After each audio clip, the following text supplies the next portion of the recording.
Hello, hello. Welcome back, my lovelies, friends, comrades. I am Dr. Jared Jones for those of you who are new or just happen to stumble upon this later. And with a little bit of luck, this stream will not crash as it has several times in the last few days. My specialty is ancient systems of meditation, in particular Buddhist meditation. My PhD covered philosophy of science, Buddhist philosophy, and my master's degree was the cognitive science of meditation, stretching from about 1960 until 2020. So I have a range of experiences in both the scientific study of meditation and the philosophy and practice of meditation from a traditional Buddhist standpoint.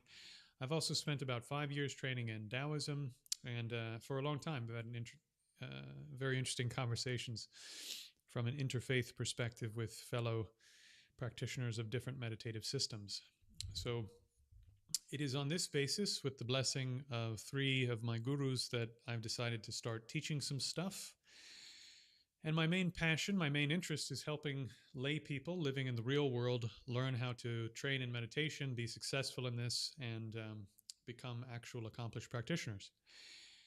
As the final bit of my throat clearing before we get into actual practice today, I have put a link to the course where I teach these techniques we're going to do today in great detail and explain in great detail why it is that I teach them in this way. And what I'm attempting to do with the school course down below, as I said in the live stream earlier today, but who knows who will stumble upon this in time. What I'm trying to do with the course is to, one, the financial contributions that come in from that course will allow me to do this full time and will allow me to continue benefiting the whole community. And so, on the one hand, it is to produce enough stable income so that I can continue doing this, help all you guys, help you train in meditation, give you this advice, go live, make content, etc. On the other hand, once my situation in that regard is a little bit more stable, I'm probably going to cap it, I would say, somewhere between 100 and 200 people on that course for a couple of reasons. The first reason is I want to be able to mentor each person in the course personally. So until there are people who have trained enough with me to be able to mentor people who are new to the system, I need to do it all. And so there will be a cap probably on how many people can join. That's number one. Number two is I want to build up a community of fellow like-minded practitioners who, over the course of the next 3 to 4 years, if we can get somewhere between 100 and 200 of us together, would allow any one of us virtually at any time to go into retreat for a month or 2 months. Now, how would that work? The biggest burden, the biggest challenge going into retreat usually is a financial burden. If there was 200 of us and somebody's monthly bills cost $2,000 or $3,000, between the 200 of us, that's $15. Or $30 to put someone in retreat and help them out to go into retreat for a month or 2 months. Think about this, right?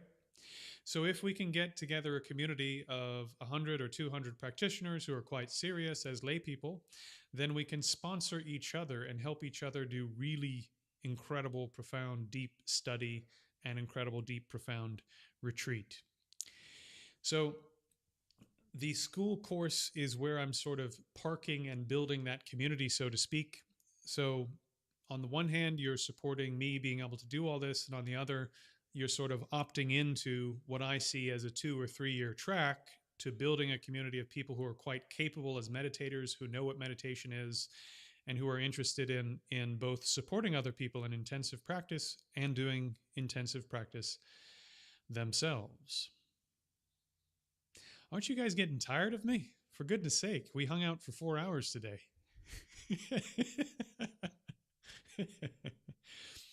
So if that sounds interesting to you, the link is pinned below. That's my school course, and that's what I'm trying to do with that community. I may eventually turn it into an independent website and kind of transfer everybody over to something that is custom built for me, but for now, this is what we've got. Yeah? Okay. That's my plug for the day. My second plug for the day is um, there's about 800 or 850 subscribers now. If any of you happen upon this, just go to the link below to the GoFundMe, drop £5 or £10 or £20, whatever, into the GoFundMe. If I can get half of my subscribers to just drop £5 in there once a month, then I can continue doing this for the rest of my life. I can give you advice. I can train you in meditation. I can get on live and help you guys until we're too old to do it anymore. So for the low price of £5 or £10 a month, we can do this for the rest of our lives if half of you chip in. So please do just go to the GoFundMe, drop $5 in there, slide the little thing all the way down that says how much do you want to give to GoFundMe, and just make sure it goes to me. And we can carry on. There's no reason that we can't do this until we're all quite capable in terms of our practice. Okay? So that is my humble request. If you like this and you want to help me build this community and do some practice with me, just buy me a cup of coffee, once a month. That's it. It's a pretty reasonable price. A cup of coffee and a bagel sometimes.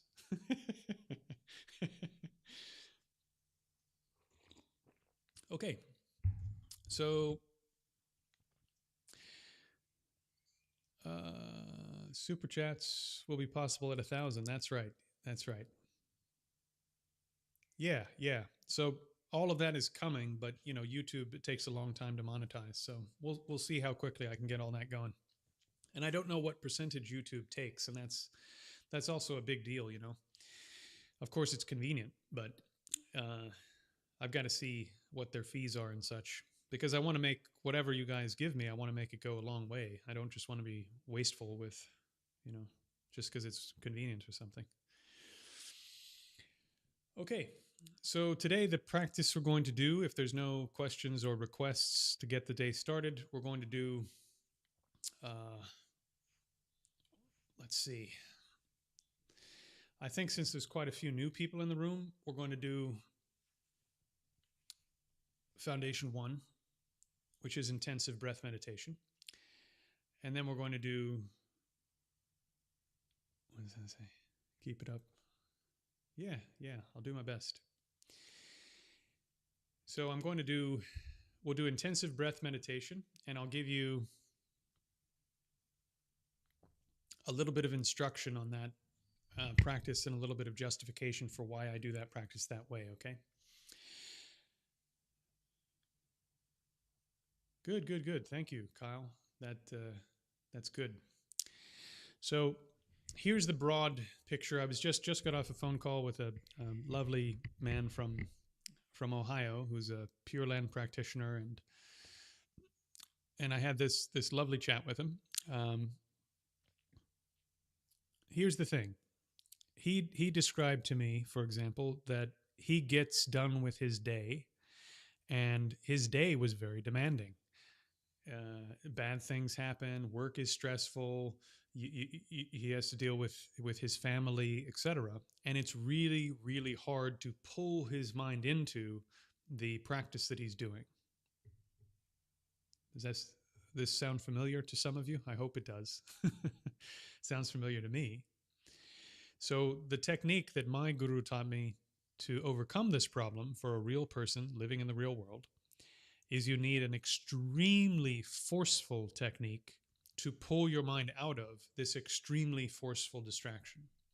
So Foundation 1 is a cognitive skill, a meditative skill of being able to pull your mind out of distraction with great force very quickly and get it into a somewhat concentrated state. So on the one hand, it's really fantastic if you haven't done a lot of meditation. It helps you get into a meditative state for the first time, but also once you have more experience, and some of you already do, it will allow you to pull your mind away from the world, away from distraction, and to the object of meditation very quickly on days where the quality of your mind is not so good.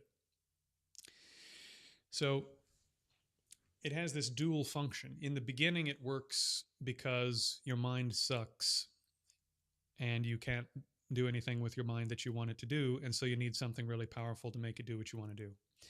Once you have some experience and your mind doesn't suck so much, when you're having difficult days, hard days, it's a forceful technique to pull your mind out of the world into the practice.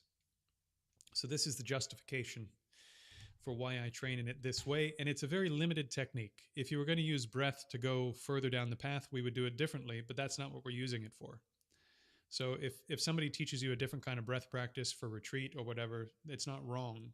I'm just using it in this very specific way, in a very specific limited context, okay? All right.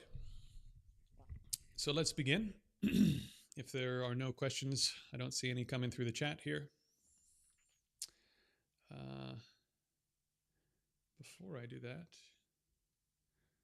hopefully I can adjust my settings without appearing like I'm on the sun. Ooh, I'm on Mars. Okay, there we go. All right, hopefully that'll be bright enough. All right, here we go. So the technique is relatively simple. There is one element that makes it slightly more complicated, but each piece has a function. So listen well, please. The first component is you just breathe in. Throughout the day, your body switches nostrils and it closes one and opens the other. So it goes like this. And so the most sensitive point inside your nostril will change depending upon what your mind is doing. So find where most of the breath is going and where you feel the most sensations when you're breathing at a normal level. So for me, it's over here right now. Earlier today, it was over here. So it's right here on the inside for me now. So that's where I'm going to place my mind. The object of meditation is just the tactile sensations of breathing. Plus, we're going to visualize numbers and say also in our mind, mentally say the numbers as we count the breath. The reason for this is we're trying to stop the mind from being distracted. The mind gets distracted very easily, and the numbers will help you notice when the mind has become distracted because you'll lose the counting. So, as I've said before, you're making a movie, you're making a film. The film only has two things on it. The film is the tactile sensations of breathing in, breathing out, and then the camera pans up and you see the number 1 and you hear the word 1 in your mind. And then the camera pans back down to this little tiny patch of skin on the nostril and breathing in, breathing out. So the film, the entire movie, is just tactile sensations. The number 1, the sound 1. The number 2, the sound 2. The number 3, the sound 3, etc. And so your attention's going like this. Okay? And this is the best way, if you use extremely forceful intention, to pull your mind out of the world and into your meditative and onto your meditation cushion. It's the best that I've ever found. There are techniques that are better for making your concentration deeper, but this is the best one for getting into a concentrated state very quickly. Okay? So let's begin.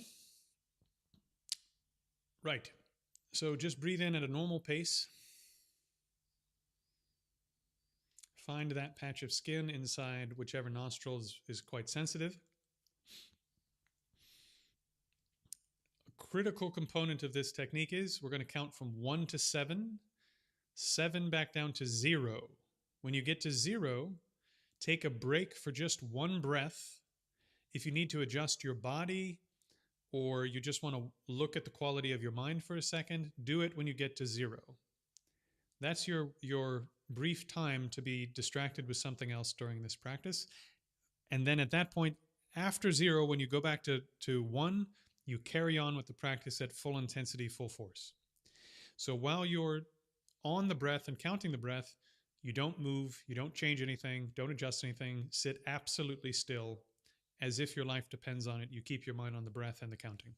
Yep. Extreme force. Extreme force. This is not a hyperbole. I mean extreme, as if your life depends upon it. Because it does. Okay, here we go. So breathe into the nostril. And as soon as I say go, apply intense force to this practice, okay?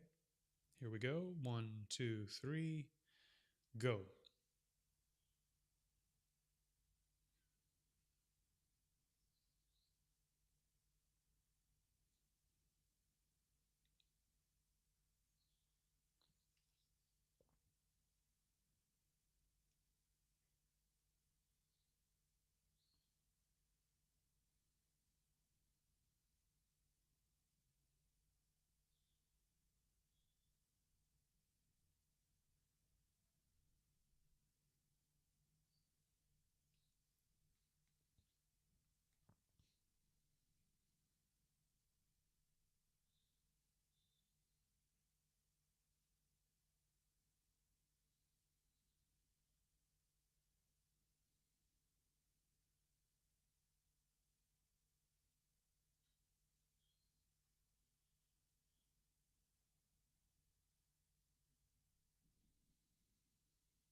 Take a short break.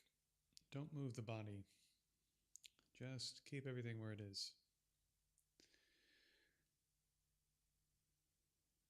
Although I'm not a cognitive scientist, from what I've learned reading cognitive scientific journals and physiology journals and so forth as part of my master's work and PhD is, for example, you have a system in your body that is connected, I think, mainly to your fascia, which is a bunch of connective tissue. It's sort of like bags that surround your bones, your muscles, your organs. And running through this tissue, there are these little signal things that go to your brain and then back to your extremities, etc. And your brain is asking, "Are you okay?" And it sends a little signal back and says, "Yes, I'm fine." Now, if you hold the body still, after a period of time, to save resources, the brain will send those signals less and less and less. And so the longer you sit still, the less if you're not paying attention to the body, the less you'll feel the body. Because the brain is going, okay, the last time I checked, the body, it was in this position and it was fine. So I don't need to check it again and again and again because it's still where I left it, and it was fine in that position. And so therefore, if you're trying to draw the mind inward towards consciousness or some other visualized object or a mentally recited mantra or something like this, sitting still enhances that capability because the body will, after sitting still for a while, be sending less signals to your nervous system and therefore takes up less bandwidth of your attention.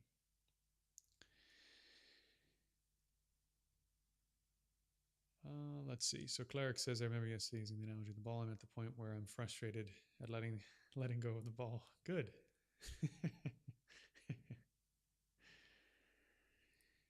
So at the stage where you're frustrated because you can't hold the ball, but you find grabbing the ball relatively easy, then we move on to Foundation 2, body scanning. So the reason for this is that body scanning, as I've said many times, dramatically and rapidly calms down your nervous system and makes the mind way more calm.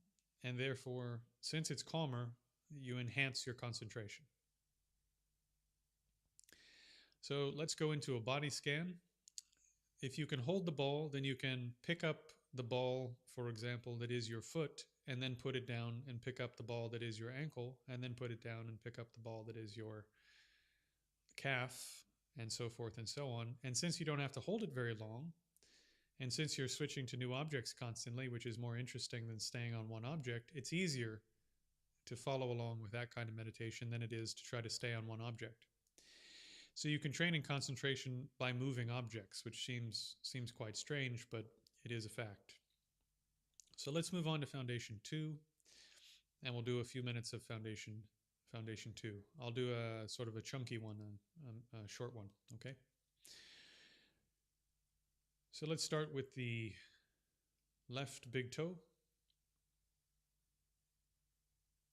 So as with the breath, you're placing your awareness on the tactile sensations you can actually feel in the left big toe. You're not analyzing them. You're not trying to figure them out. You're not developing a new philosophy of life. You're not visualizing them. You're not trying to figure out mentally where it is in space relative to other parts of your body. None of that is what we're doing. The only thing you're doing is keeping the mind on the actual tactile sensations you feel in the left big toe. And the same will be true for every part that we go through as we scan the body, okay? So, left big toe. Now, all your toes on the left-hand side.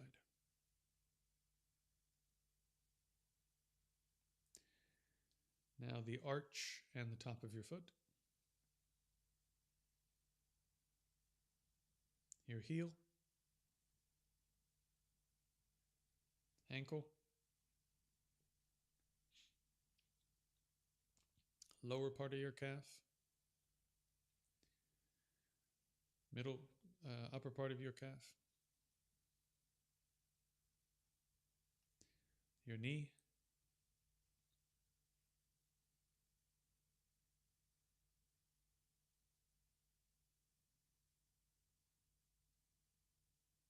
lower thigh,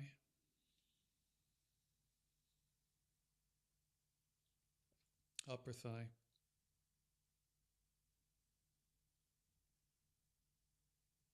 and into the hip joint. Not the hip yet, but just the joint where the leg connects to the hip bone.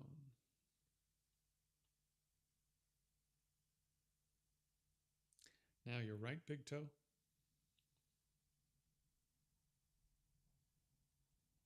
and all your toes.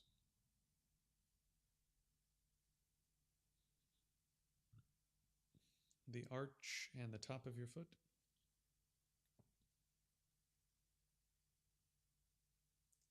The heel.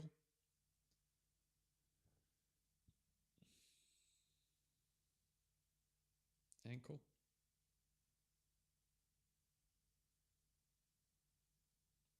Lower calf. Upper calf. Knee.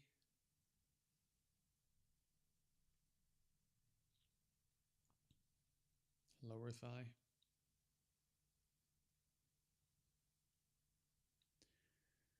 Upper thigh.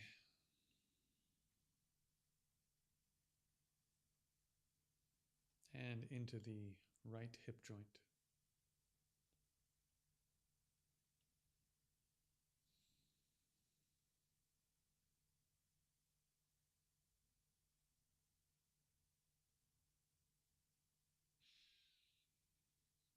The front of your pelvis.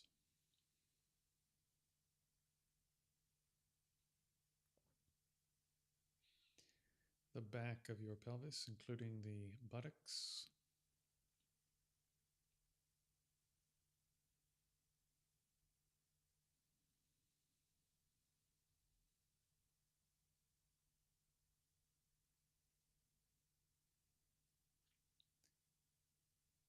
Into the sacrum, which is the part of your spine that cuts through the two hip bones.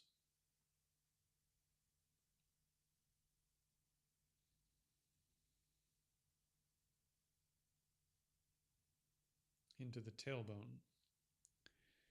For the tailbone, really try to squeeze your awareness into there the same way that you did with the nostril.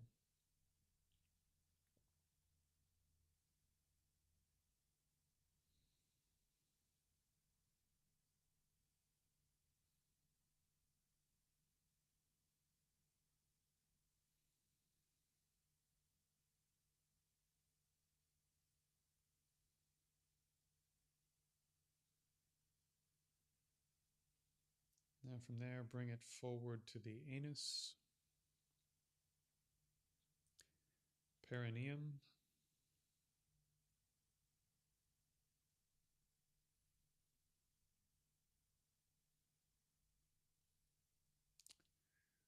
and take a few moments to scan through your sexual organ. When you finish scanning the sexual organ, come to rest on the tip of the organ.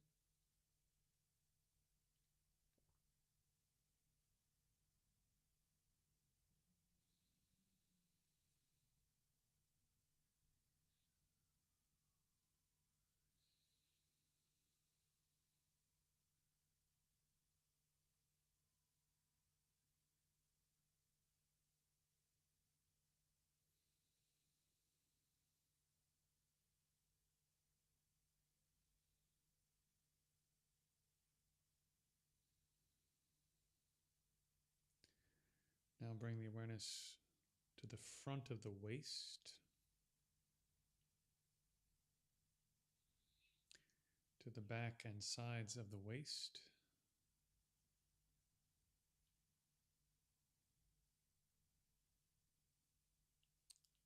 to the front of the diaphragm belt,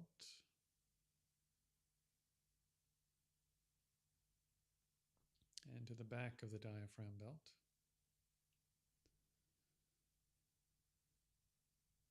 To the front of the chest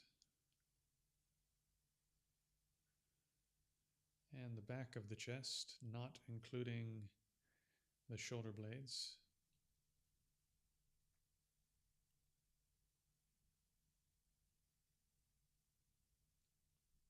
Top of your left shoulder. Matter of fact, just do your whole left shoulder, including the shoulder blade.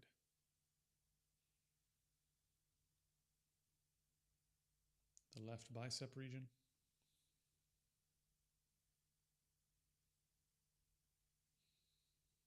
Elbow.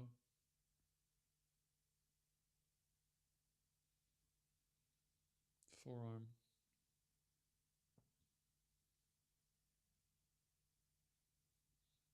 Wrist.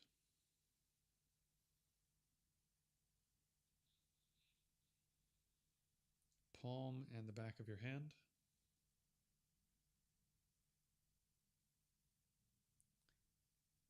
Thumb, pointer, middle, index, pinky. Now move to the right shoulder.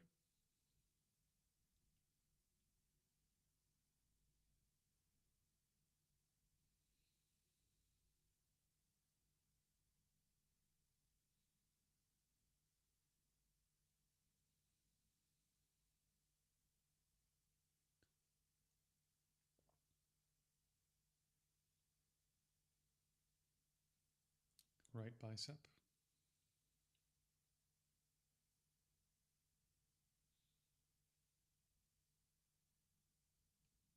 Right elbow.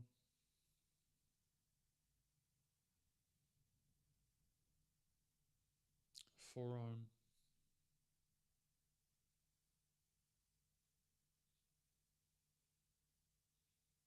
Wrist.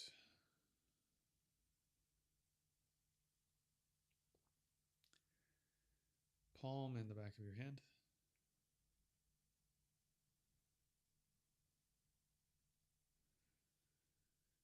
Thumb, pointer, middle, ring, pinky.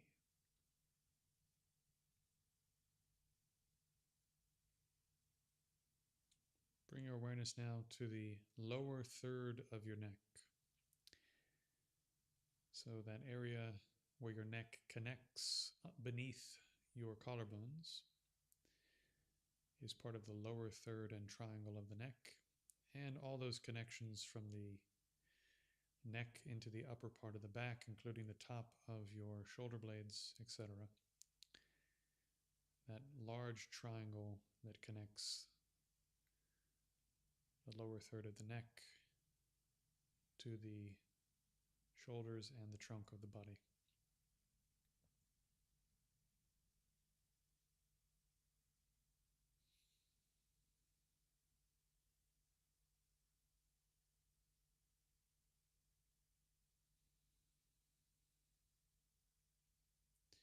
The middle third of the neck.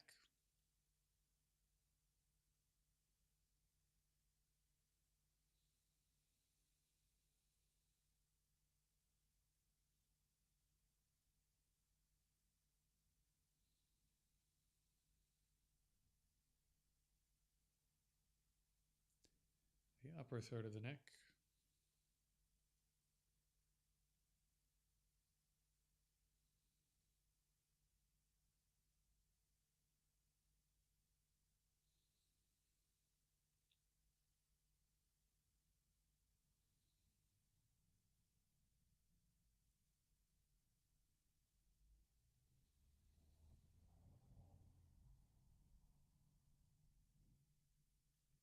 If you can, get your mind into the joint between the neck and the skull.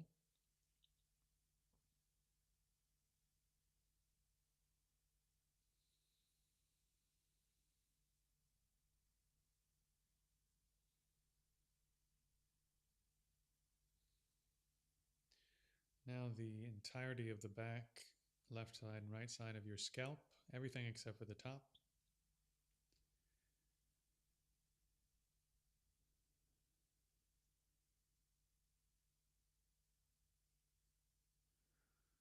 Left ear, right ear,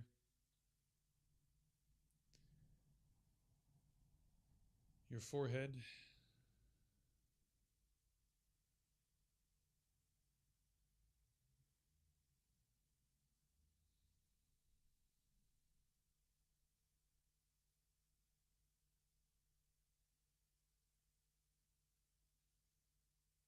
left eyebrow, right eyebrow,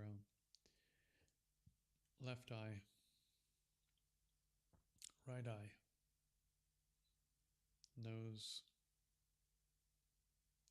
left cheek, right cheek,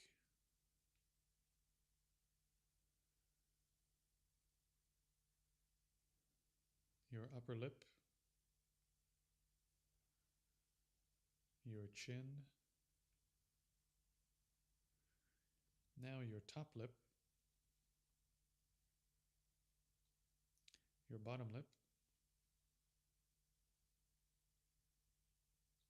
the skin inside your mouth,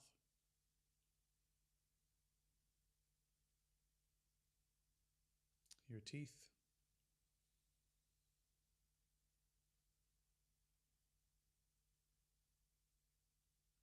your palate at the top of your mouth, the roof of your mouth, beneath your tongue,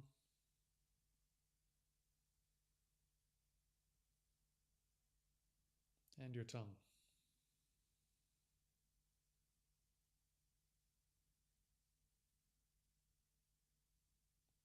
Follow that to your throat.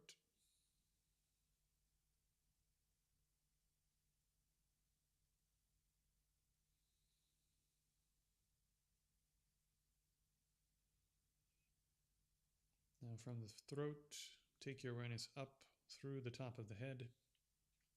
Become aware now of the top of the scalp.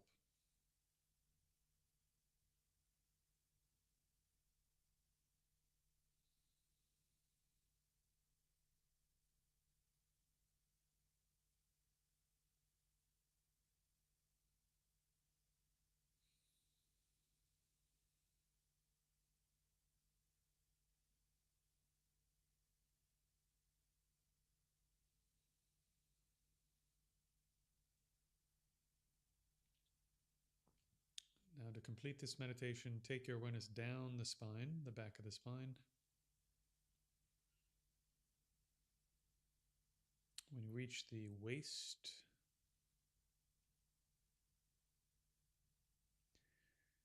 just bring the attention to the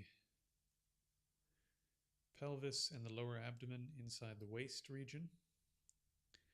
Don't stretch your belly, and don't take extra deep breaths in terms of the amount of breath, but just let your diaphragm relax down when you breathe in so that your breath is reaching the lower abdomen without artificially stretching the abdomen or breathing in any extra air, if that makes sense. And just breathe for a little while into the lower abdomen.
Okay, take a short break. Try not to move around too much. If you need to do some small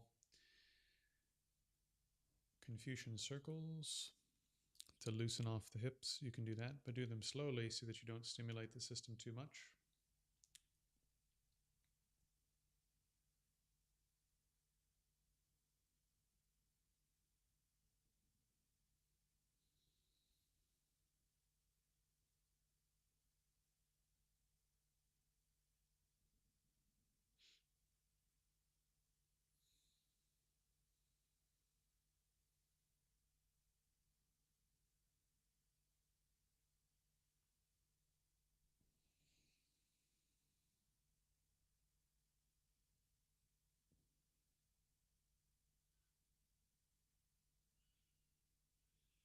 Okay, before we have questions, we're going to dive right back into another short session just to prove something to yourself. Okay? So, what we're going to do is go right back into intensive breath meditation for 5 minutes. So, now that your mind is calm, your body is calm, the mind is less reactive, just make sure that you're sitting in a position, if you need to move the legs a bit, do that so that you can sit comfortably for another 5 minutes. And once you found that position, the same instructions as before. So just breathe in through the nose. Find that sensitive patch of skin which may have moved. That's okay. Just find a patch of skin where the sensations are quite strong. And when I say go, follow the sensations of breathing, count the breath, great intensity, great force. Here we go. 1, 2, 3, go.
Okay.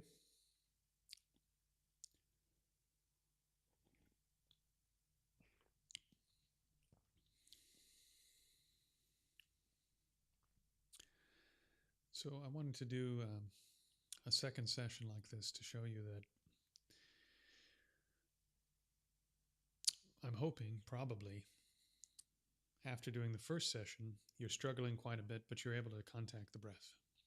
Then you do body scanning, and that goes okay, and your mind and body feel a little bit more calm. And then when you go back to do another session, I'm hoping that some of you, maybe all of you, had the experience that the second session on your breath was way better, hopefully. And the reason for this should be pretty obvious. The first time you did it, you were just getting the mind away from your daily activities. Then when you did your body scan, you were making the mind more calm and the body more settled and the nervous system more relaxed. And then when you went back to do the breath a second time, I'm hoping that you had the experience that it was much easier to stay on the object. So if you had that experience, this will show you from your own experience, you don't have to take my word for it, that you can pull your mind in from daily activities pretty quickly and then do a body scan, make your mind calm. And all of that work took 15 minutes, right? 5 minutes. Yeah, much smoother. Good. I'm glad, Cleric. That's exactly right. So here's the thing. Let's say that you had half an hour or 45 minutes or an hour a day to do your practice. If you sat down and your mind just went nuts for 45 minutes, that's not very useful. Or if you were sitting there dropping the ball over and over and over and over and over again, maybe there's some value in terms of willpower or something, but in terms of your actual capability, it's not that useful, right? But if you had 45 minutes to do some practice and you put the mind on the breath, bang, 5 minutes, get the mind to come inside a little bit. And then the next 10 minutes, you did a body scan, made the mind way more calm. Well, now the remaining 30 minutes you have to practice can be really high quality. So if you're doing, for example, the person I was talking to today has an Amitabha sadhana that they do that has recitations and all sorts of things. So then the sadhana that you would do for 20 minutes after this kind of practice, that sadhana would be much higher quality, right? So hopefully some of you who have been around now for a couple of weeks, you're starting to see how some of these pieces fit together, I hope. These are skills that you gain to be able to work with yourself intelligently and get the most possible out of your practice. As normal people in the real world, we don't have a lot of time. So you need techniques that allow you to make the most of your time.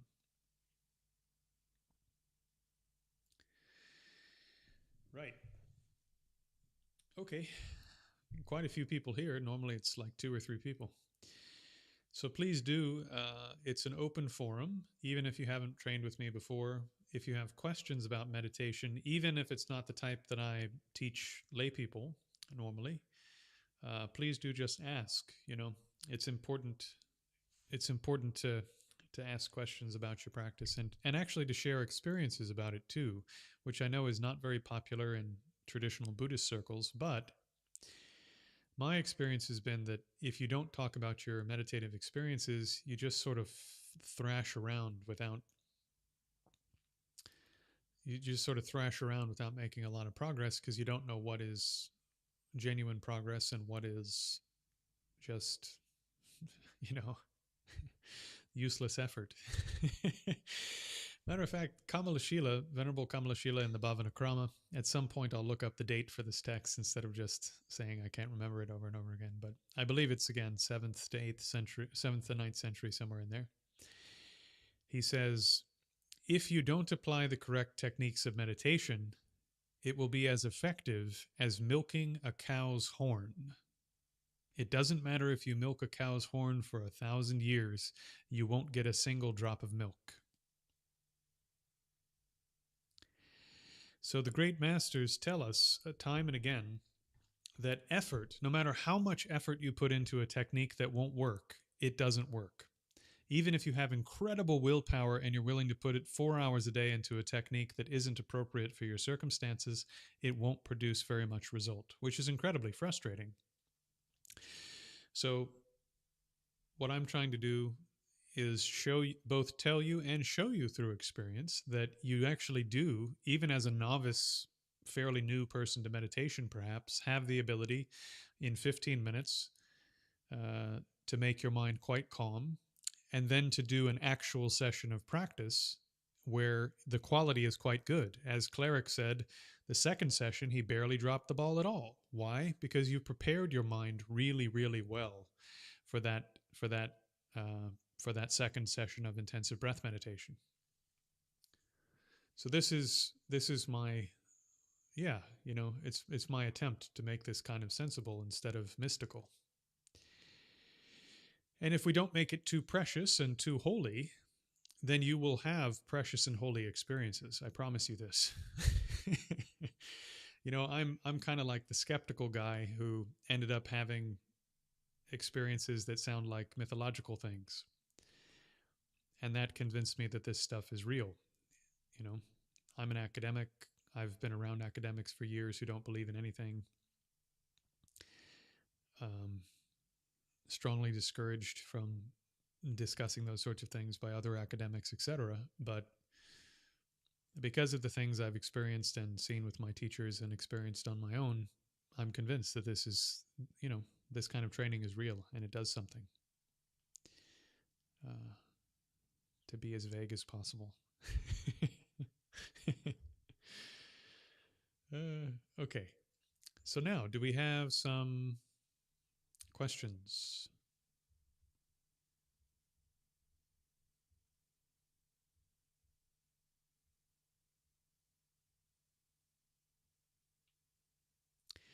I see that there's, at least on my side, my live tracker says there's 7 or 8 of you.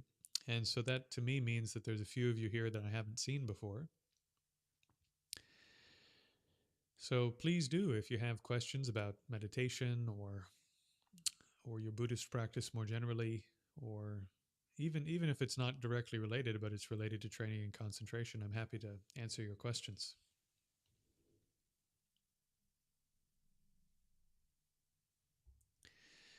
And for the rest of you,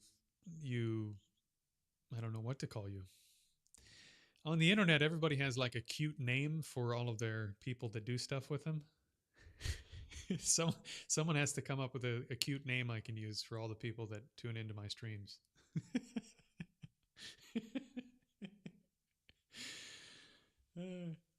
I'm just shocked that anybody wants to hang out with me for like 6 hours a day, besides my wife.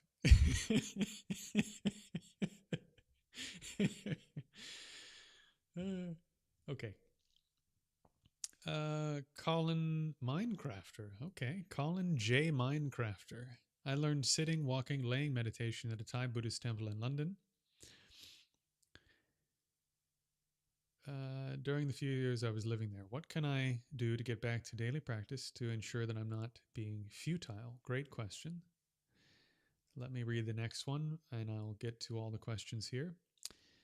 During our own practice, would you recommend doing foundation 1, then 2, or 2, then 1, and how to get the most out of it? Okay, great. Great question. Those are actually related questions, so I'll answer them together if you guys don't mind. I fell asleep after the body scanning. Okay, I'll also address that one.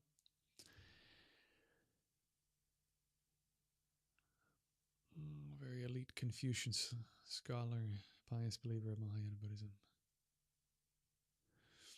Okay.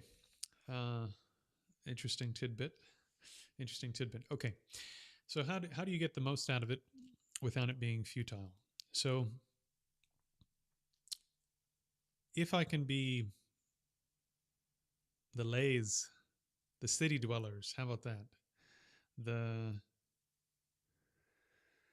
I don't know. We'll come up with a good name. So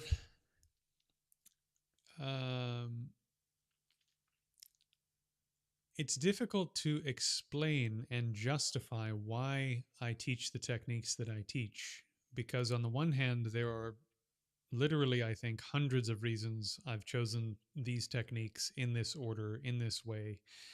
And I could really talk about any one of them at great length, as some of you know. And equally so, it's difficult to explain in few words why there's a large number of things that won't work for you as a layperson. To illustrate this, one of the most common techniques taught on the planet is to sit and simply observe the flow of your thoughts.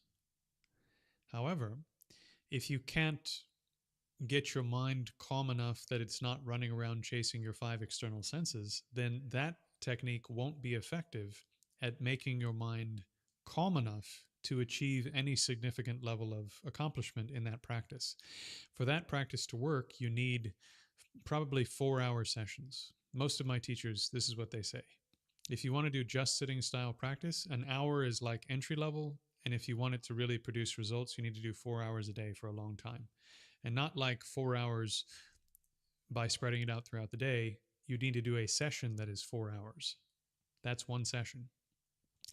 And when you look at people who are highly accomplished in those practices, whether you're talking about Dzogchen practitioners or great Mahamudra yogis or just sitting practitioners from Japan, they do 3 sessions like that, or 4 or even 5 sessions like that a day for a long time.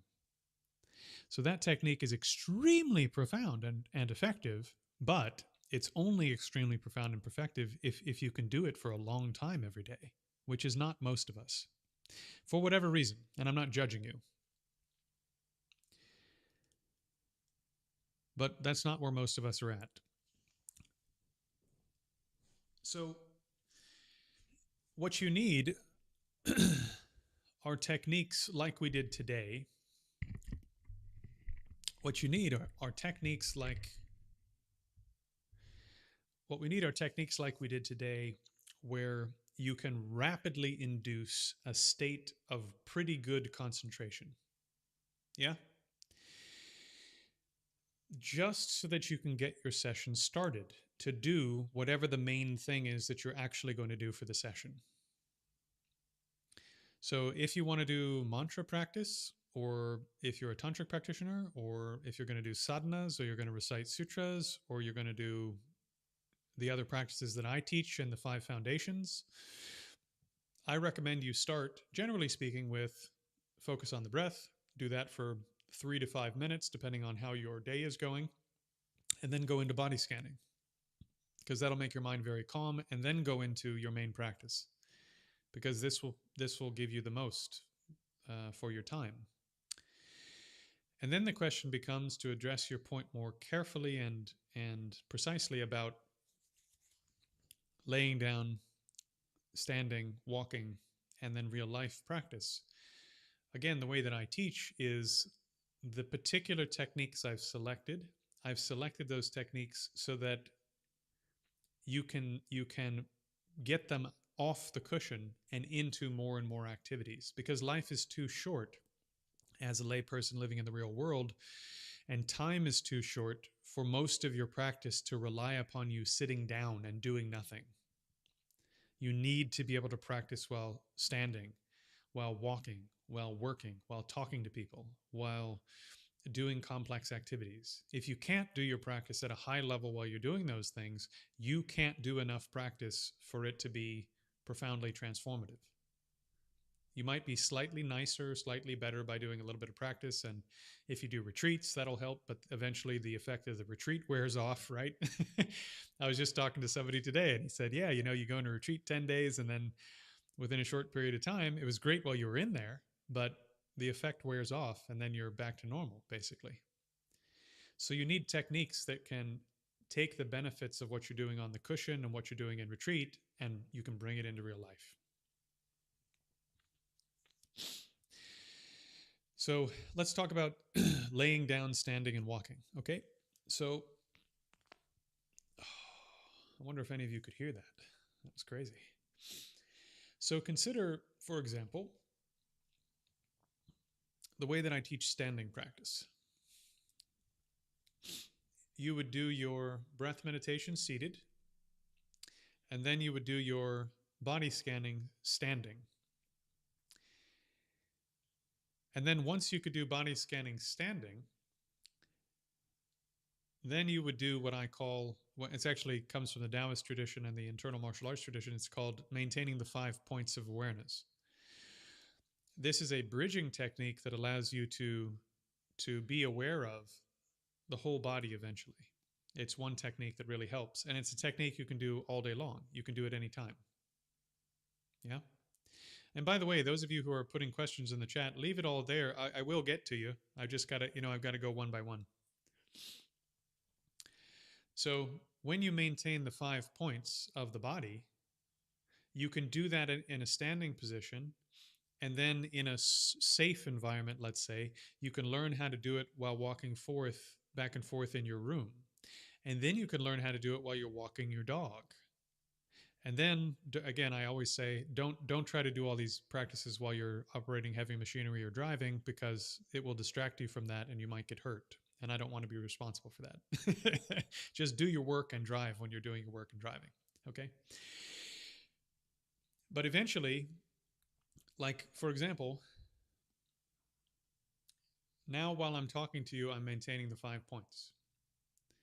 There's about 60% of my awareness that is in my hands and my feet and the top of my head. And it doesn't look like I'm doing anything. It doesn't sound like I'm doing anything, but I'm cultivating concentration while I'm sitting here talking to you.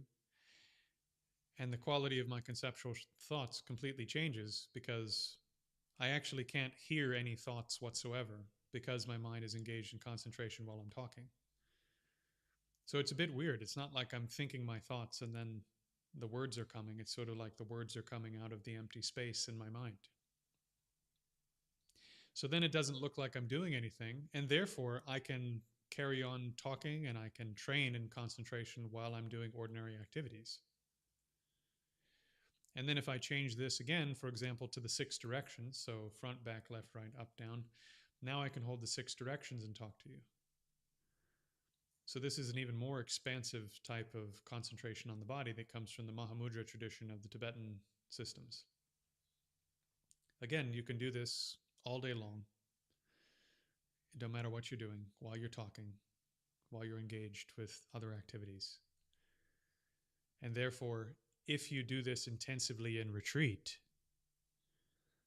and you get really good at it, you'll be able to take it into everything. And therefore, your concentration training, your samadhi training, becomes something that you're doing all day long, or you're doing little sort of micro sessions of it all day long. Does that make sense? And then from there, the way that I teach, you move into full body awareness. So you drop the 6 directions and you just abide in the nature of tactile consciousness, being aware of the entire body, which is actually how tactile consciousness exists. It's like a mirror that reflects tactile sensations. And so you make your natural way of relating to the body abiding in the awareness of tactile sensations. Is this making sense?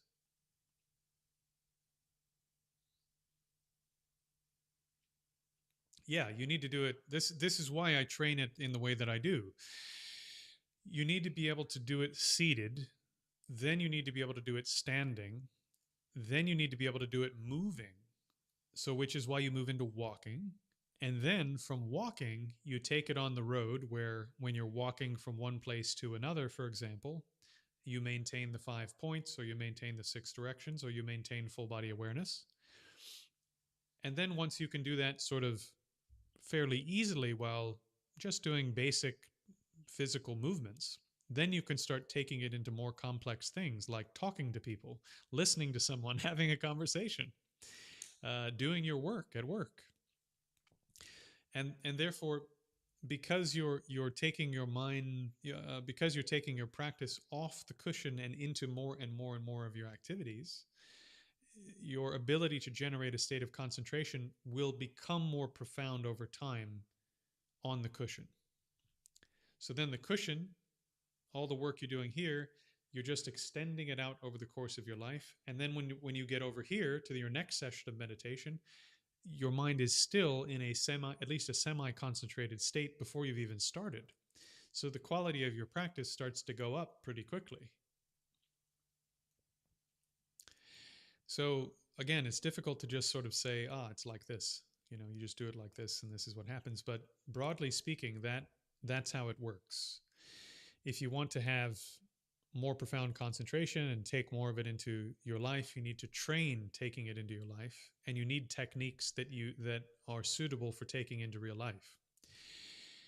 This is why I think using breath as the main practice, for example, for hours and hours, as some teachers teach it, is not the best way to go about things. Because if you were to train in concentration on the breath as your main practice, then how do you take that into anything else besides remaining on your breath, right? And when your boss is yelling at you, or your wife is yelling at you, or your I don't know, something horrible happens, how do you use this skill that you gained of holding the mind on the breath in the midst of everything else? It's a skill that's really hard to generalize unless you've spent months doing it and you've made the mind extremely refined and concentrated. Okay, I digress. All right, so just to hone in on Cleric's question, then I'll continue down the line. If you come to your cushion and your mind's already pretty concentrated, you could just jump straight into Foundation 2. If your mind's a mess because your day has been a mess, start with Foundation 1. From Foundation 2, go into Mahamudra style practice, Foundation 4. Begin opening the sense gates, because that will give you the best benefits and the benefits that you can take into real life the most quickly. Okay? And then once you gain some experience with body scanning and opening the senses, opening the different sense gates seated, then start doing it standing and walking. But you don't give up your seated practice. Your seated practice will be your main thing, of course, but you want to gain more and more experience doing standing and walking, because that's how you take it into the rest of your life. And I know everybody hates standing and it hurts your feet and whatever, but get over it, man. You want to be a great practitioner of something? It's going to hurt a little bit. Get over it. Do some standing practice. It'll help you a lot.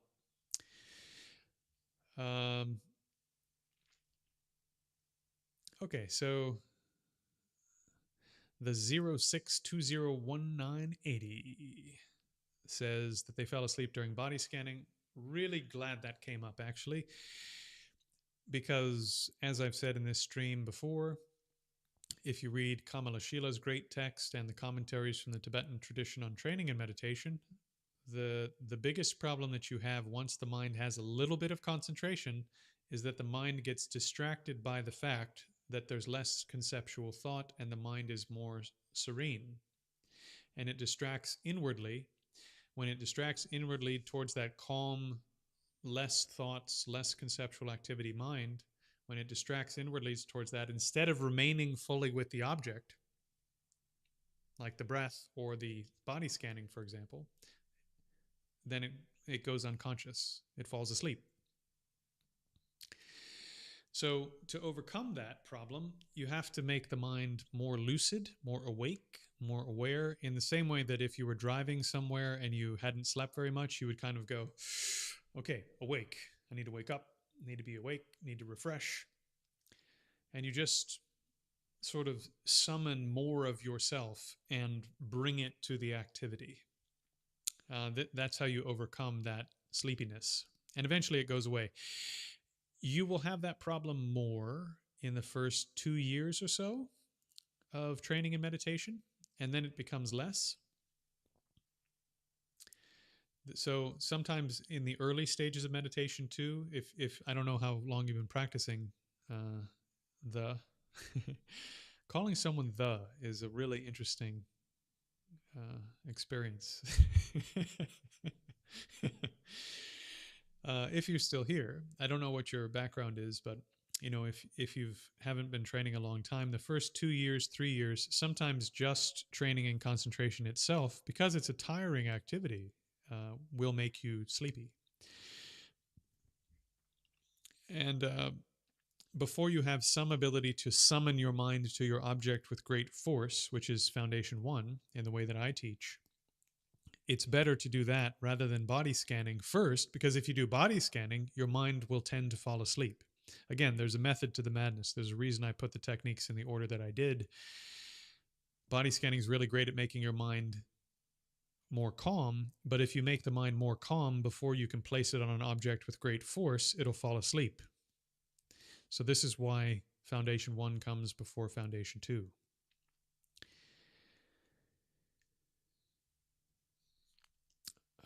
Yep, I addressed that with Cleric, I think.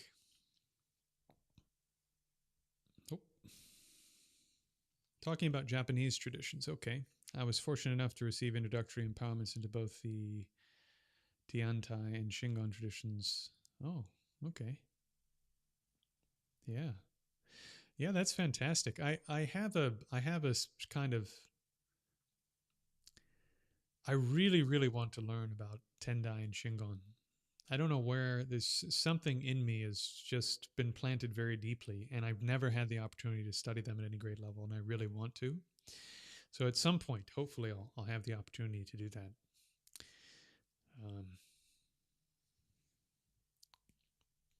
I had a dream once. During a pretty important retreat that I was on, that a group of Tendai monks were explaining to me how to do Tantra. I felt like that was a sign that in my future, at some point, I was going to need to get into Tendai. Okay. I'm not sure how to properly translate it. Was a type of empowerment for ordinary people in Japanese Vajrayana tradition. Okay. I'm not sure. I'm not super familiar with the structure of Japanese empowerment systems. In the Tantric systems, you can take empowerment where you don't get the empowerment, which is kind of funny. But you can take an empowerment as a blessing where you don't actually get the empowerment. And then once you have a single empowerment into one full system of tantric training, then you can take what's called a jenong, a permission empowerment, where you are then allowed to do the tantric sadhana of another deity. For those who are interested in that sort of thing. Again, don't jump into Tantra. Tantra is something that you do after training and other stuff for a long time, because you need a lot of preparation for tantric practice. Okay, MB. Is Theravada and Hinayana the same thing? So Hinayana is a term used sometimes in Mahayana texts of a historical nature to refer to all of those schools who are aiming simply for their own personal liberation as the end goal of their Buddhist practice. So Hinayana means small vehicle. It's a small vehicle suitable for one person to get to a destination. The Mahayana, the great vehicle, is a vehicle that, through piloting it correctly, not only you, but a whole bunch of other people can be brought with you, in a sense, to liberation and enlightenment. So it's a much bigger vehicle. Because of compassion, you're going to bring so many other people to liberation and enlightenment because of your activities. Whereas in the Hinayana, the small vehicle, someone doing those practices will enter nirvana for themselves and not bring as many other people along with them. So it's a smaller vehicle. However, Hinayana is considered to be, by modern individual liberation practitioners, let's say, is considered to be a bit of a derogatory term, even though I think there's some academic value to the term because it is quite descriptive in a way. A better term might be Pradimokshayana, those who are aimed at individual liberation, or Theravada, which is the preferred term, I think, for most people in those traditions today, which means the vehicle of the elders, right? Or I'm sorry, it means the elders' tradition. So the Theravada would be a type of Hinayana practice from a Mahayana perspective if we were using that historical language. Well, I'm glad Colin J. Minecrafter. It's a strong name, man. uh, I'm glad that that helps. And like I said, down below in the pinned post, if you'd like to hop into the course, I have all the course materials that lays this stuff out in great detail. And probably in the next month or so, once I'm finished uh, doing some final edits and such, I'm going to drop my book in there as well that has extremely detailed, lengthy advice on every aspect of practicing a meditation as a layperson that I can think of. I've been working on that book on and off, both alone and with my students and one of my teachers for about 5 years. So it's quite detailed and thorough. Yeah, and I've already explained what the larger intent with the school course that's linked there is, so I won't go back over that.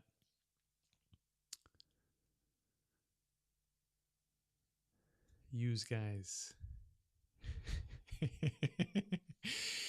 Honestly, it's not just you, Cleric, that complains about standing. Uh, Wait, did I miss a question? DW. I don't see a DW question. If I missed a question, please pop it in the chat again.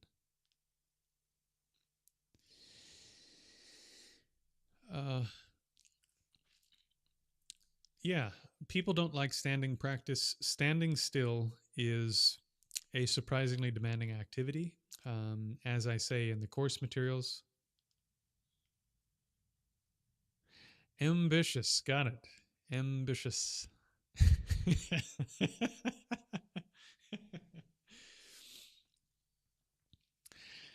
uh, so standing practice, for those of you who are willing to bear with me, I know you've heard a lot of my voice today. You're probably getting tired of me. I'm getting tired of me, so you must be getting tired of me. Uh, Standing practice is extremely important.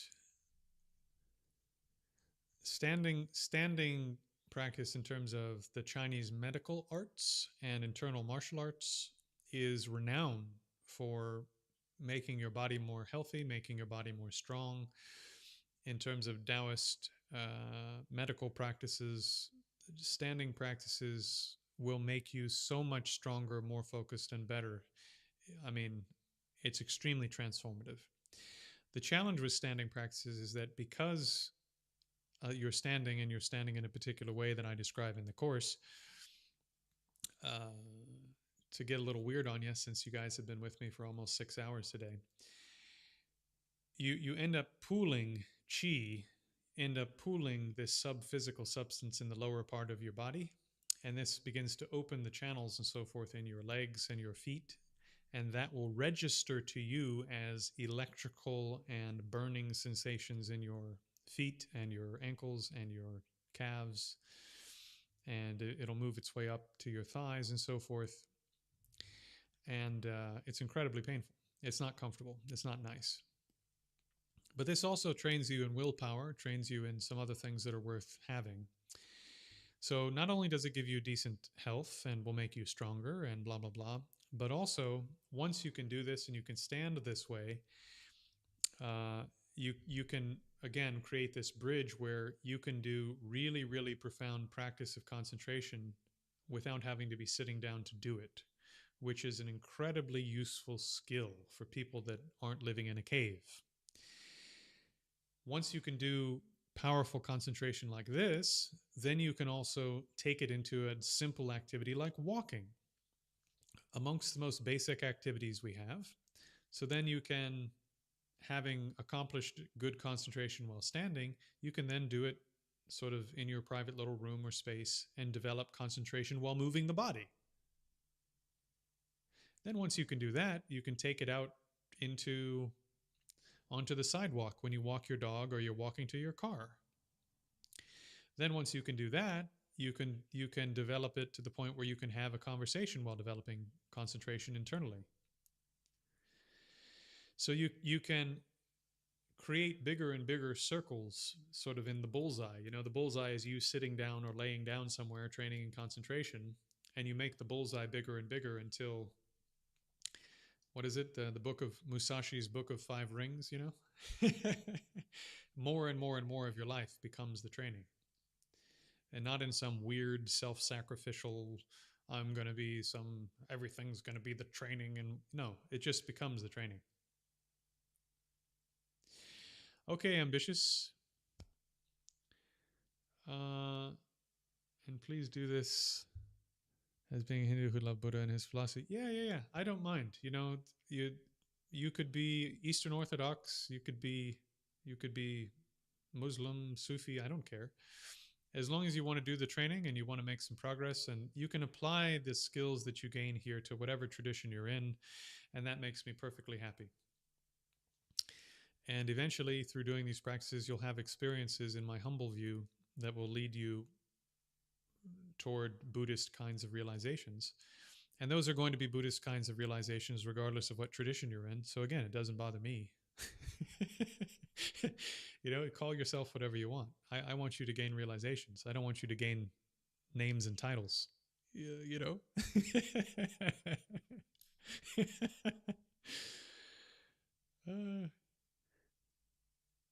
All right, let's see.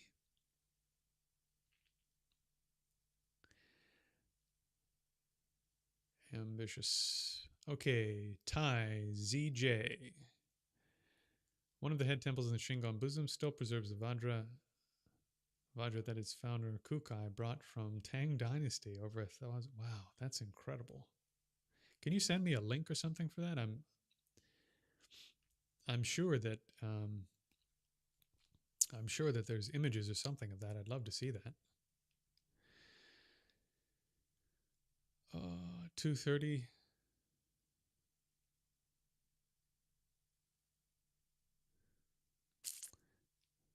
Okay. Yeah, ambitious. I'm happy to have you here.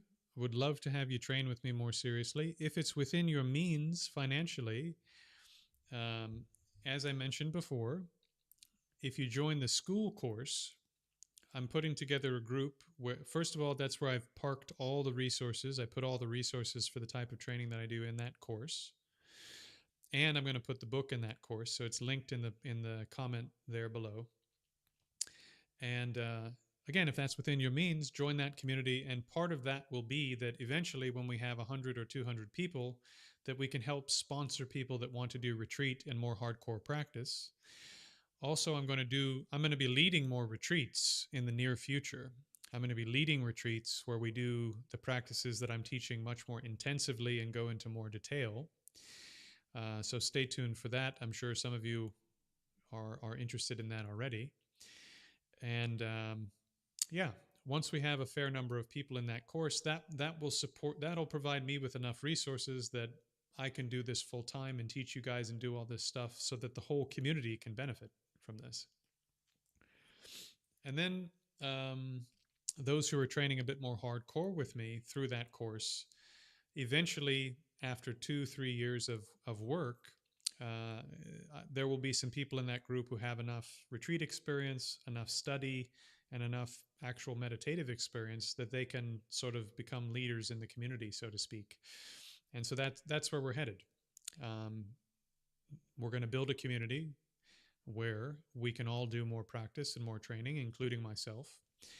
And at least for now, I'm parking that, so to speak, I'm parking that vehicle in the school course for those who'd like to go down that road with me. That's where I'm going to be building that community, at least for now, until I move it to my own website or something. So if you'd like to train and learn a lot more, that would be the best way to go, would be to sign up for that. And or if it's not within your financial means, then just, continue turning up here. And you can find all the videos for the training stuff that I do on YouTube. It's already out there and free. It's not actually behind a paywall. Nothing that I do requires you to pay me, actually. So joining the school is about building a community and helping me have enough resources so that I can keep doing this with you guys, right? It's not like you're paying me or you don't get to do it. My goal is to never have my teachings hidden behind a payment. I think that's really important. Smuggling you to liberation. That's right. As I said earlier today, if a Hindu tantric yogi living on the side of the Ganges River doing Kashmiri Shivism accomplishes clear light through Kundalini meditation in the Shivite tradition, and then through that investigates the nature of that clear light mind and discovers that it's empty of inherent existence, and then abides on that emptiness of inherent existence of the subtlest aspect of their own consciousness, that's Buddhism. Doesn't matter if you were meditating on Shiva for 17 years prior to accessing clear light and then meditating on emptiness. Doesn't matter one bit. If you see the emptiness of your own consciousness, you're a Buddhist. Or at least that is a Buddhist insight. That's what we're talking about by special insight. So I don't care if you stay whatever tradition you're in. I want you to train in meditation and be successful in it and gain realizations. And if you gain Buddhist realizations, it doesn't really matter to me what you call yourself.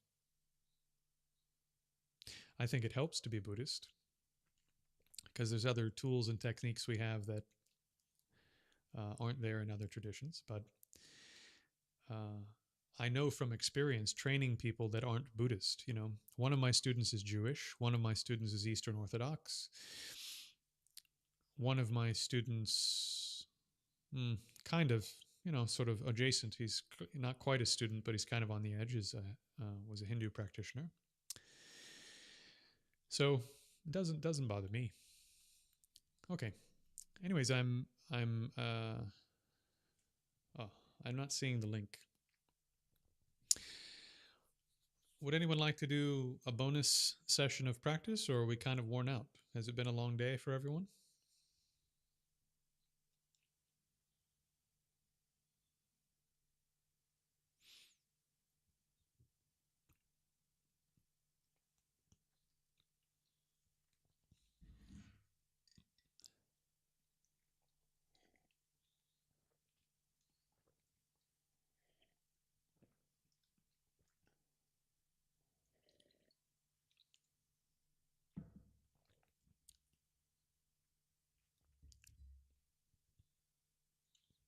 Yeah. If you've had enough of me for the day, please do, have a lovely day. I'll see you again tomorrow or sometime in the next few days. The Buddha wasn't. So for this stream, let me just say this: when I do the open Q&A, I'm generally I'll answer whatever questions you have. For this particular session, I try to focus on meditation and questions about meditation, but I'll answer this question. So I'll see you later, Clark. So the Buddha wasn't, as far as I know, didn't actually endorse or decry any kind of government. So the Buddha was happy to have kings and queens, and I'm sure if there was democracy around, he would have been okay with that too. Some of the Buddha's later disciples went into countries in Greece, which I don't know at that time period if they were under a universal Roman emperor or if they were, went into areas dominated by Romans, or if they were democracies. But again, it's just not something that really came up, It's not something that was essential to the whole discussion.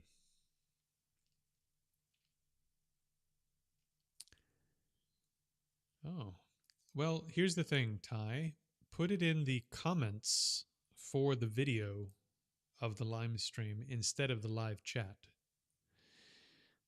It will appear there after the live stream, and that'll be fine.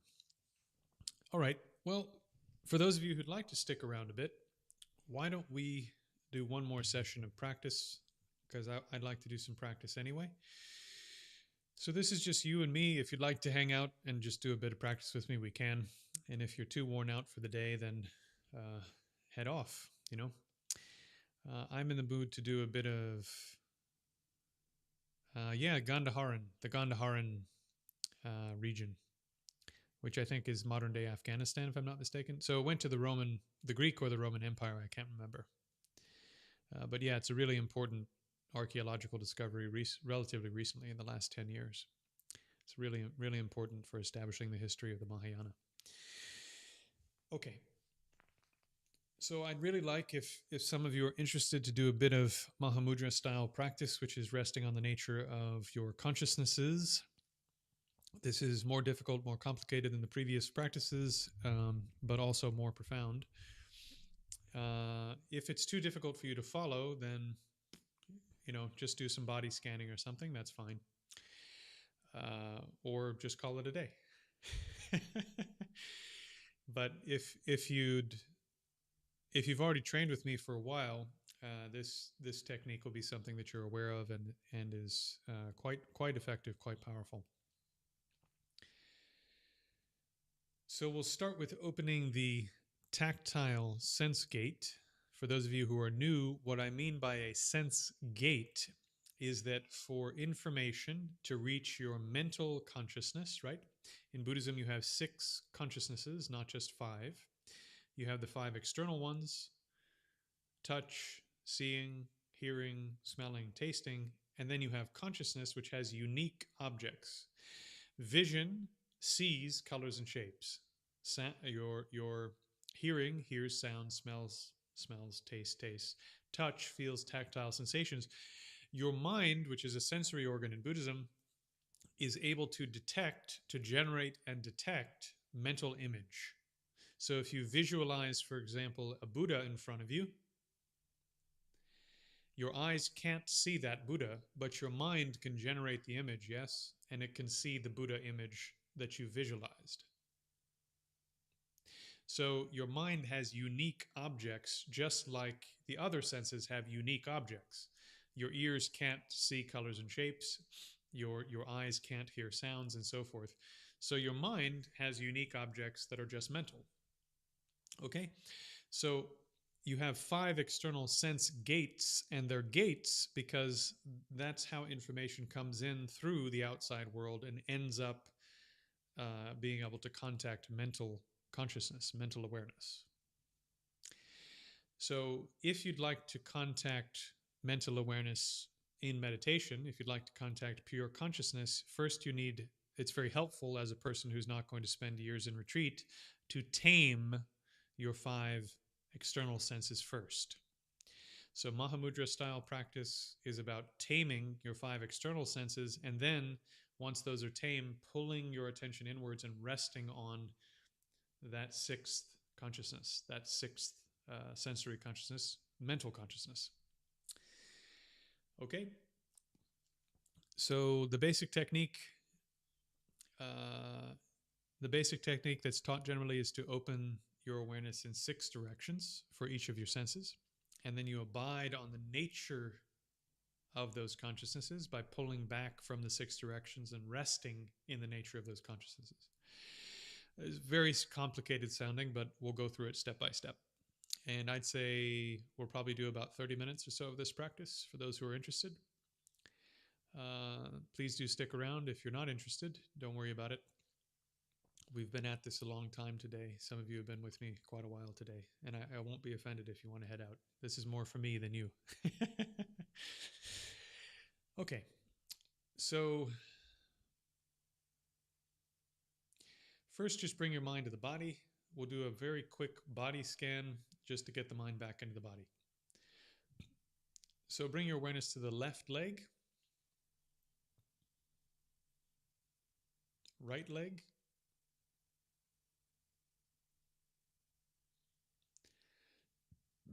the front and back of your pelvis,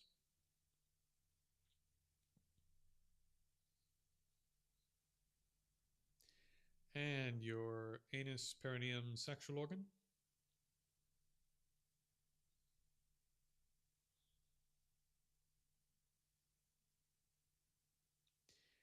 the front and back of your waist,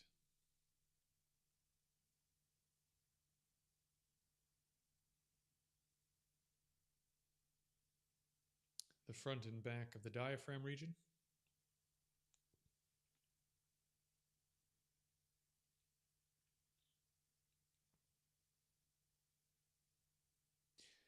front and back of the chest,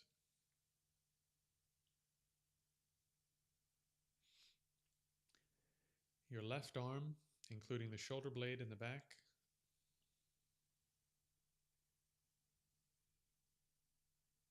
your right arm, including the shoulder blade in the back,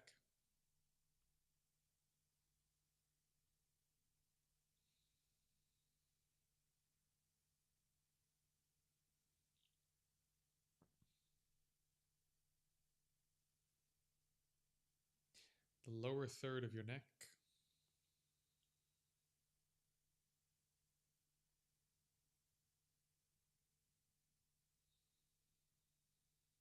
middle third, upper third,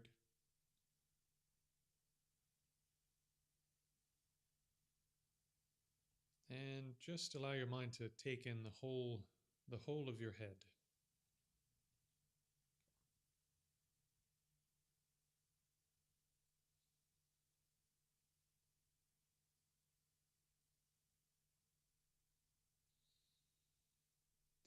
Bring your awareness now to the top of your skull, so the top part of your scalp, and just let your awareness search around the top part of your scalp for a moment until you find an area that seems to have a lot more sensations than other areas on the top of your skull.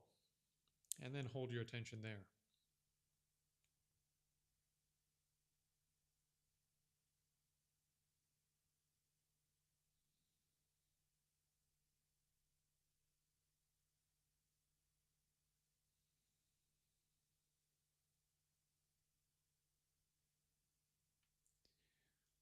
Now maintain your awareness of that point and pull your awareness down. Pull your awareness down from that point and connect it to your left hand so that you can feel your left hand and you can feel that point at the top of your skull. Maintain those 2 points, pull your awareness down again and pull it to your right hand so that you can feel your left hand, your right hand, and the top of your skull.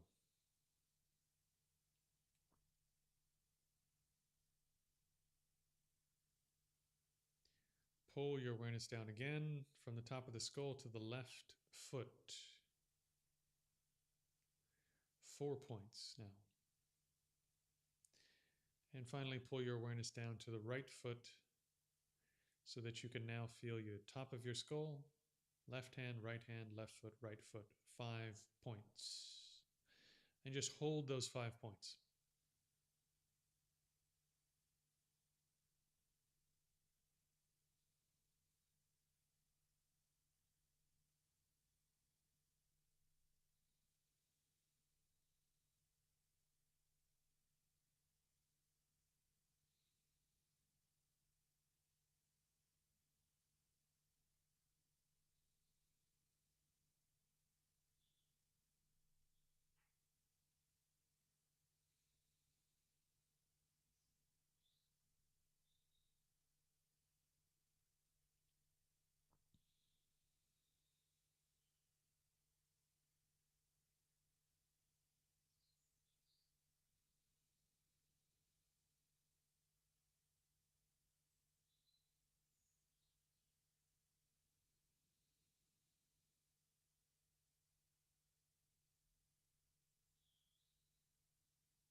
Okay, relax your awareness of the 5 points.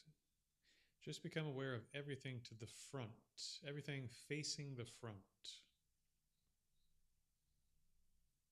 When I say become aware of, I don't mean analyze, think about, visualize. Don't do any of that.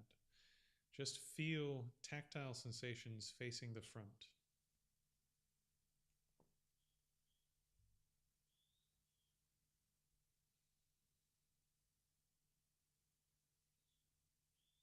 Now facing the back.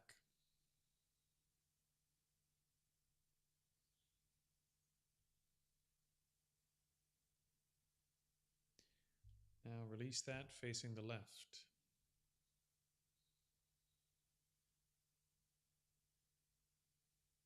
Release that, facing the right.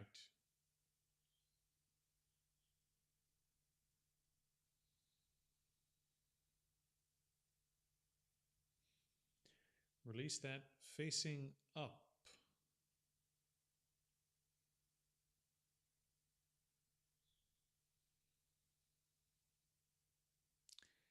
Release that, facing down.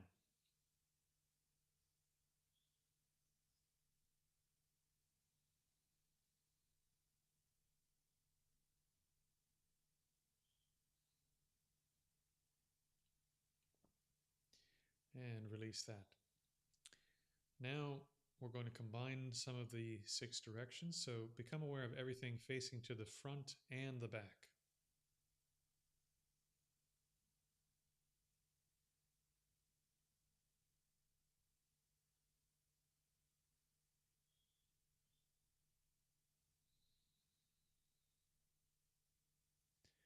Now become aware of everything facing left and right.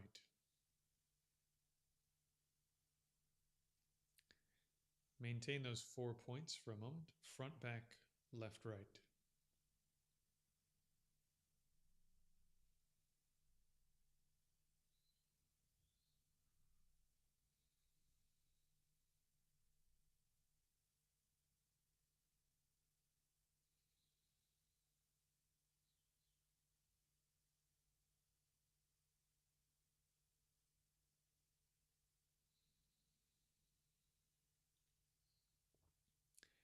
If that's already too challenging, then just continue holding the 4 points. If you still have a bit of room in your awareness, then add on up and down. So your awareness will be spread out in 6 directions inside the tactile field of awareness: front, back, left, right, up, down. And hold the 6 directions.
Refresh the 6 directions, front, back. Hold that and add on left, right. Hold that and add on up, down.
Now, if you've been holding 4 directions or 6 directions, just gently relax those 6 points and let them fade.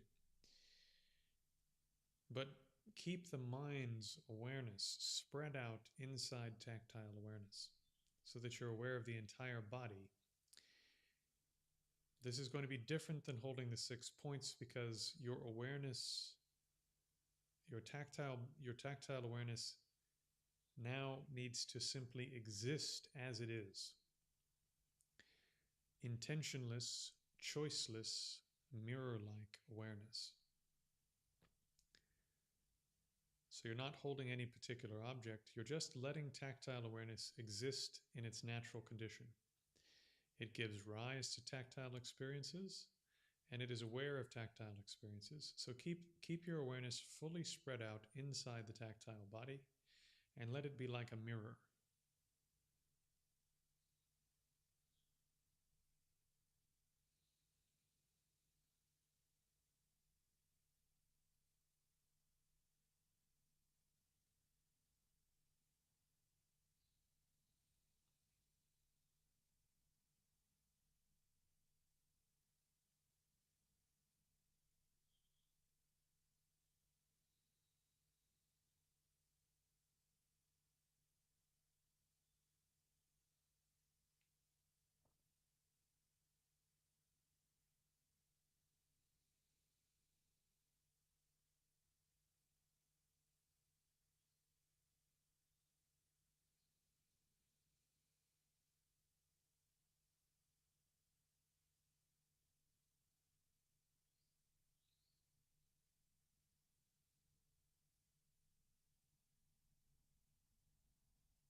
Now, if that's already quite difficult, then just remain with tactile sensation. If that's going okay for you so far and the mind is cooperating today, then we're going to transition over to consciousness itself. Rather than working with the other 4 senses, we're just going to go straight to consciousness for the sake of time, but each one of the senses does deserve to be opened and rested in the way that we just did with this exercise today. There's just not time. So if tactile sensations is already pretty difficult and a struggle, just remain with that. If it's going well, then carry on with me to consciousness itself.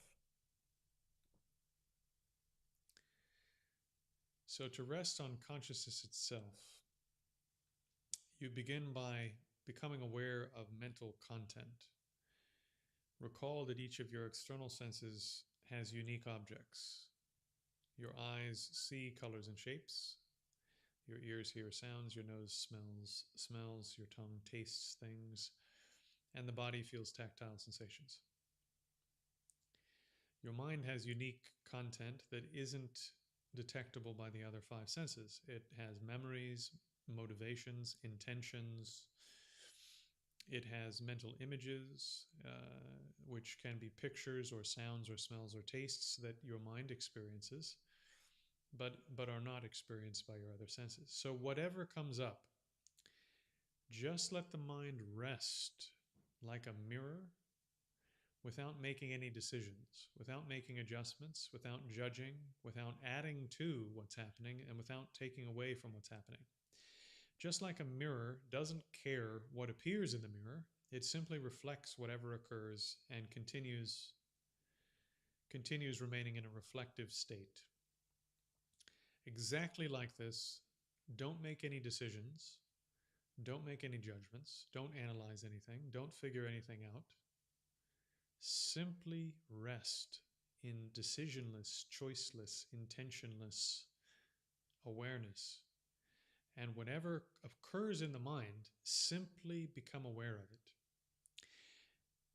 Furthermore, if nothing occurs in the mind, don't seek to make something appear. Just remain with the mind open, ready, available for something to occur. There's no need for anything to occur, but it's simply resting there in a state of awareness, ready for whatever might occur. Again, like a mirror. Okay? So bring the mind inside as best you can and begin observing the flow of mental images, thoughts, intentions, motivations, and so forth. Choiceless, intentionless, mirror like awareness. Begin.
come back to your ordinary awareness a bit slowly.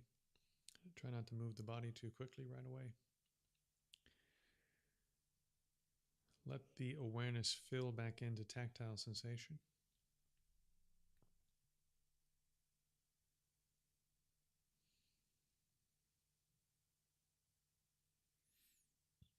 If you really need to move something because it's painful, just do some circles like this.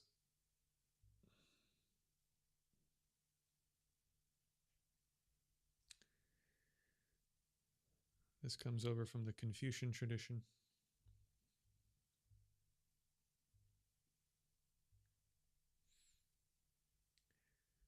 So you just lean slightly forward. The spine is still straight. And you lean slightly to the side and slightly back. And I find that this quite often, if your legs are falling asleep, for example, it's not actually a lack of blood flow. There's plenty of blood, but the nerves in your legs have gotten pinched by the way that you're sitting. And so these circles can help loosen up whatever nerve, for example, has gotten pinched by the sitting. Same thing, you can just rock back and forth like this, leaning back a bit, leaning forward a bit, but keeping the spine relatively straight. And that'll help loosen off the sore bits. I find particularly in the middle of the back, the circles are good for the lower part, the hips and the lower back, and front rocking forward and back is good for the sort of the mid back.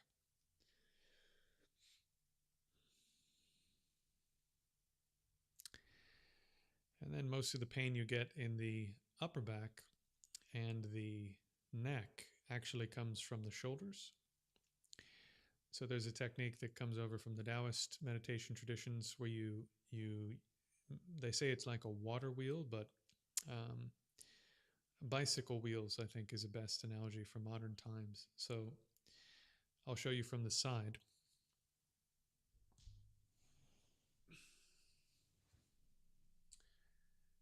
So if you look at this shoulder, I'm going to go forwards first. So up, forward, down, right? Like a bicycle pedal, like this.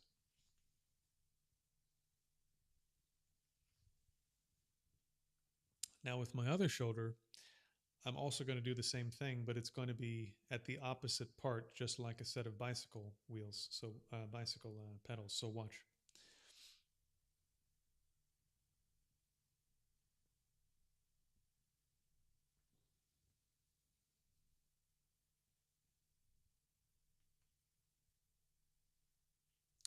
And then you go the other way.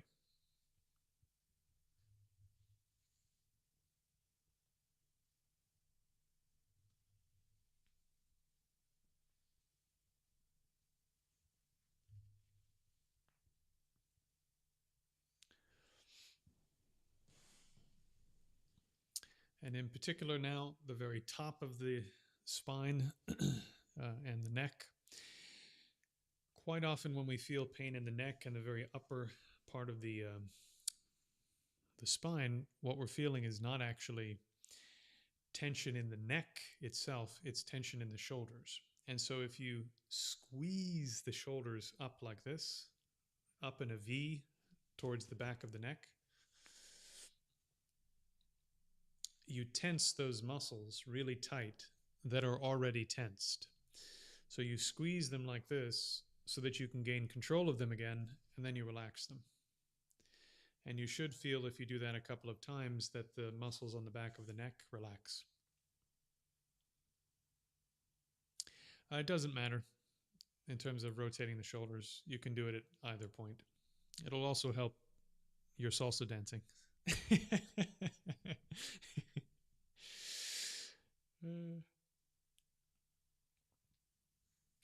So these are pretty low impact, pretty safe techniques. Oh, the last one is this, sorry. So if you start at the bottom of the spine, and start twisting like this, you keep the spine straight, and from here you start twisting like this until you reach the top of the spine, which is the head. So watch.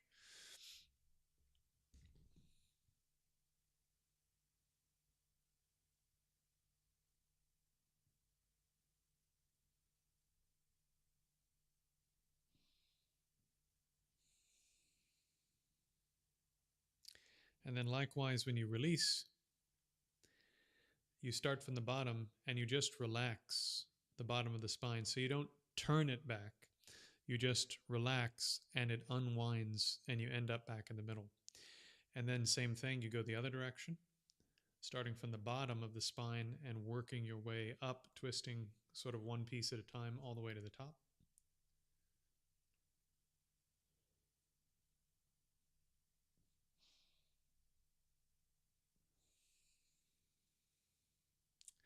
And then you relax starting at the bottom and let it unwind naturally. And so that'll help undo any little bits of your spine that are sort of tweaking like this by tweaking in. So sometimes you sit and you'll find that your spine has done this sort of thing. And so by twisting, you can undo whatever those little bits are. So with those few very simple sort of basic techniques, hopefully you feel that your spine and neck and so forth feel a little bit more relaxed, and maybe you got a little more blood flow in your legs again without having to do too much moving. So those are some pretty easy techniques if you're going to sit for a long time to keep the body working. And once you can do some concentration on the body, you can you release the twist from the bottom, not the top, having wound it. Right. So you wind it from the bottom like this, and then once it's wound, you start releasing from here, and it pulls itself back around. Right. So you wind starting from the bottom, and then you release starting from the bottom. So both start from the bottom. So these techniques are ways that if you were going to sit, let's say, for a long time, like 4 hours, and you didn't want to come fully out of the concentrated state that you were in, you can do them in a small way, like this, for example. If there's too much pain in your neck and that's distracting you from the meditation, then you could do, I don't know if you'll be able to see it on camera, but I'll do the bicycle exercise as if I'm in a state of concentration.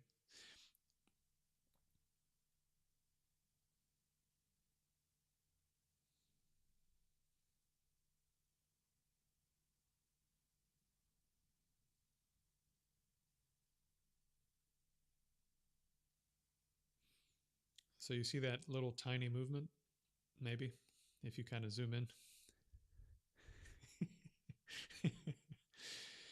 So like this, you can do these little tiny adjustments without moving the body very much and remaining in concentration.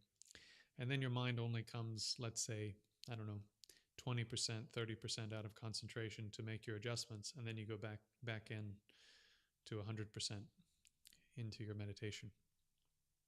So this can be very helpful if you want to sit for longer periods of time. Right. Okay, let's see. Questions. Greece, Rome, everywhere around the world. Yep. 3rd or 2nd century, 2 Romans and Greeks arrived at Sri Lanka. Yeah, so there was the questions to King, what's his name? The questions to King starts with an A, I think. Yeah, so there are some cases where Buddhists visited Greek kings, I believe it was. And then there's also in the Gandharan kingdom, which I believe was in modern day Afghanistan, which at that time was part of the Roman Empire, again, if I'm not mistaken, or the Greek Empire, one of the two. We find evidence of very sophisticated Buddhist institutions.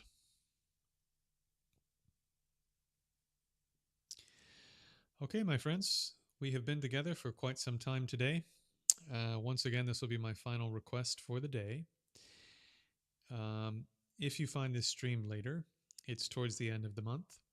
If everyone who has been here today or finds this later amongst my subscribers or whoever else, if just half were to contribute about $5 or £5 to the GoFundMe that's in the description for this live, then I would have enough money to carry on doing this for another month, and I can create probably 4 or 5 new pieces of content that will go up related to a number of topics that have been requested, and I can continue teaching meditation every day, and I can continue going live to do Q&As on the weekends.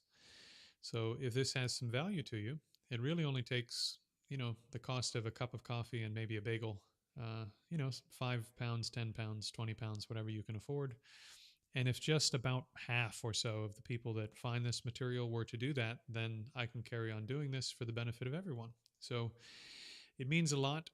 If you'd like to contribute to the GoFundMe, that's what it's going to go toward, is helping me upgrade the laptop, helping me upgrade the audio, the video, and just maintaining my life so that I can carry on doing this with everyone. And then if you'd like to join the community where I'm training people a bit more hardcore in the techniques that I do, etc. 502 bad gateway. Uh-oh. Well, okay, I'll check the link. Let me see.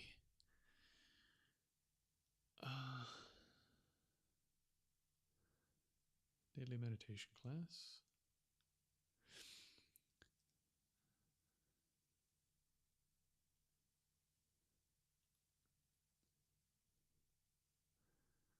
Yeah, that's no good. Give me 1 second. I'll update the link while we're live here. In any case, yeah, it only takes about half of those who turn up and are subscribed and so forth contributing for me to be able to carry on with this. And if you'd like to do more intensive training with me, join the school course. And that's where I'm going to be building a community where all of us together can do some practice and support each other in doing intensive retreat. Once I get about somewhere between, oh yeah, that's a completely different link. Wow. Okay, that should be up to date now.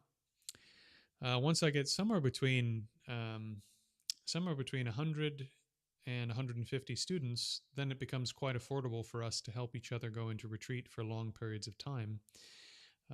Again, for 10 or 20 bucks, maybe 30 bucks tops each, we would be able to send one of our community members into retreat for a month, which is really cool, So those who want to train a bit more hardcore, learn these things in more detail, join the school course, and that's where I'm building that community so that we can train more seriously together and eventually support each other through